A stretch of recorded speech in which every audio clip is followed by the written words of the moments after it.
come to the hospital now?" she pleaded. "I really need you." In the past, I would have dropped everything to rush to her side. But now, I smiled slightly and said, "Sure, I'll come after I finish the work I'm handling." By the time I was done, it was already evening. When I arrived at the hospital, Charles's surgery had long been completed.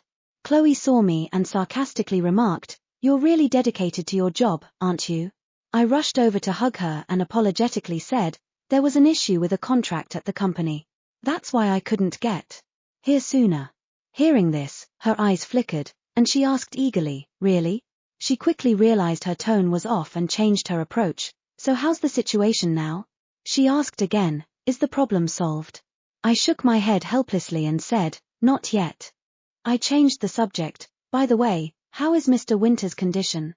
Chloe frowned and said, "The doctor said there's no major problem, but he needs to stay in the hospital for observation." She looked at me with bright eyes, tinged with a hint of resentment, and said, "But I think my parents will be able to leave the hospital soon." I sighed and said, "That would be best." But I thought to myself, I'm afraid things won't go as she wishes. Over the next week, I kept myself busy with work, refusing to meet with Lucas. He clearly enjoyed his free time, often meeting with Chloe in private.